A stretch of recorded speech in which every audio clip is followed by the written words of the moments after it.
बिना वक्त गवाए अनुराग ढाणा जी, माफी के साथ सबसे आखिरी में मैं आपके पास आ रही हूं। उनका ये कहना है ट्रंप की बातों को गंभीरता से नहीं लेना चाहिए, न जाने क्यों हमारे पॉलिटिकल पार्टीज की ओर से उनको इतने गंभीरता से लिया जा रहा है। वो अपनी अमेरिका के ऑडियंस को संबोधित करते हुए ये बातें कर रहे हैं और तमाम तरह की और भी बातों का उन्होंने जिक्र किया। उस पर भी आपकी टिप्पणी। हम तो चित्रा जी, हम तो बिल्कुल गंभीरता से नहीं लेते।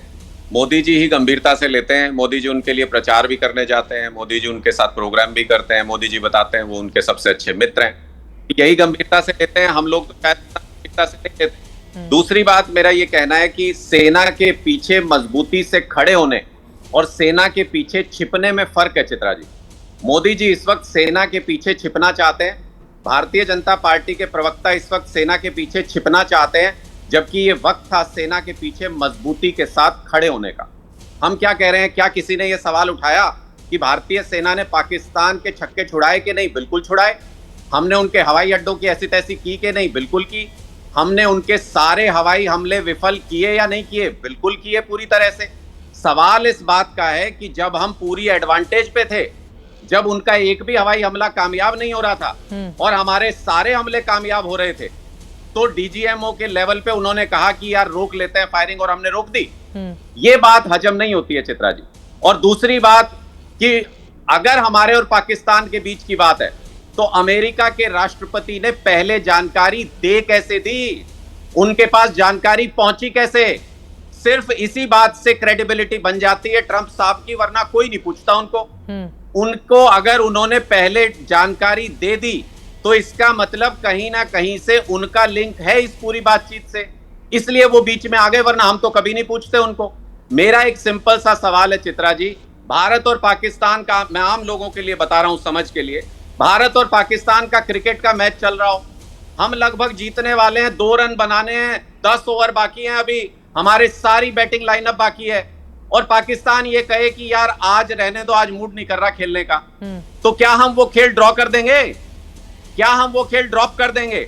या हम पाकिस्तान से लिखवा के लेंगे कि पहले हार मानो, लिखित में लिख के दो कि हम हार गए, घुटने टेक दिए हैं, हमें वो पहलगाम के आतंकी वापस ला के दो, तब हम आपको बख्शेंगे।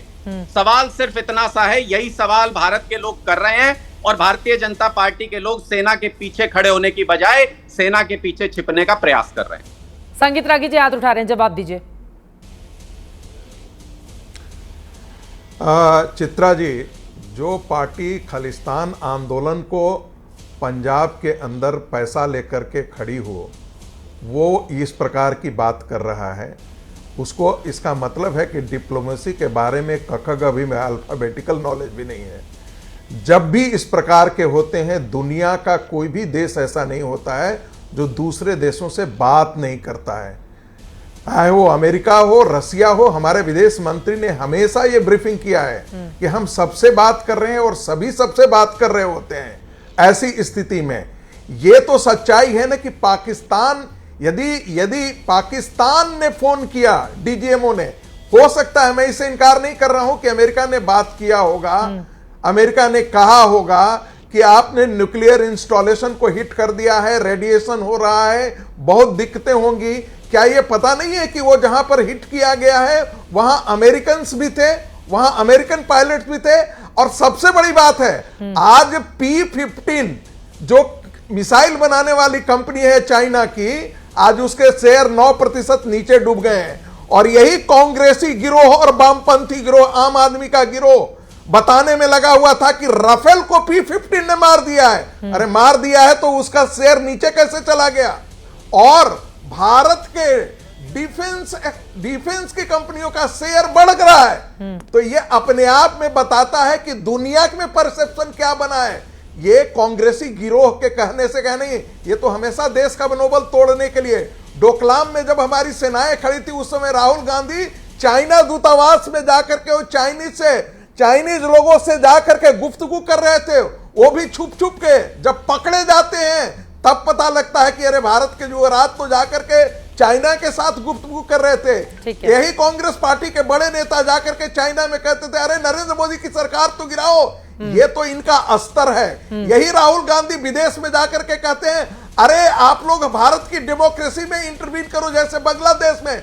तो मैं कहता हूं कांग्रेस पार्टी जॉर्ज सोरेस गिरोह का गौरव जी आ रही एक्सटेंशन हैं। है आज भारत में। ठीक ये है। इटालियन नेशनल कांग्रेस पार्टी है, ठीक ये है। इंडियन नेशनल कांग्रेस पार्टी अनुराग नहीं रह ठाणे गई जी है। आपके पास आऊंगी। आलोक शर्मा जी की पार्टी इसलिए पर उन्होंने बहुत इनके आरोप आरोपों लगाए हैं। पर ठीक है, भरोसा करने की जरूरत नहीं है। ठीक है। अनुराग जी 2 लाइन में बोल दीजिए, फिर आलोक शर्मा जी आप बोलिएगा। जल्दी से 2 लाइन में बोलिए अनुराग ठाणे जी। मैं सिर्फ इन्होंने पंजाब के बारे में बोला इसलिए उसके रेफरेंस में जवाब देना चाहता हूं। इनको अगर इनके अंदर हिम्मत हो, कहीं से भी कहीं से कोई सबूत लाके दिखाएं।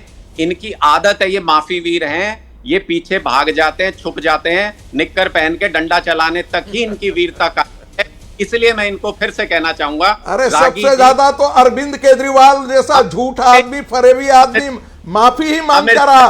अरुण जेटली से माफी मांगा, अरुण जेटली से माफी मांगा, बीजेपी के कितने नेताओं से माफी मांगा है अरविंद केजरीवाल ने। अरविंद केजरीवाल की सारी राजनीति झूठ और फरेब पर खड़ी है। अरे तो खालिस्तानी नेता ने कहा कि हमसे अब उस पर नहीं जाते हैं, इसी आज के मुद्दे पर रहते हैं। आज के मुद्दे पर रहते हैं, आज के मुद्दे पर। अनुराग जी जल्दी से अपनी बात खत्म करें 1 लाइन में। सुनी मेरी? हाँ बोलिए। चित्रा जी पूरी बात चुपचाप सुनी, इन्होंने मेरी बात नहीं सुनी। हाँ जल्दी से सर। 10 सेकंड और मैं सिर्फ 10 सेकंड लूंगा। मैं सिर्फ इतना कहना चाहता हूं कि इनकी कोई स्टैंडिंग नहीं इस पूरे इशू के ऊपर। जब भारतीय जनता पार्टी को छिपना होता है तो इनको आगे कर देते हैं।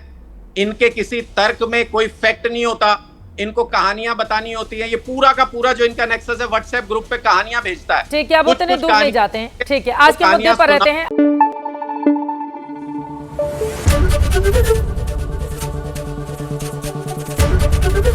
एबीपी न्यूज आपको रखे आगे।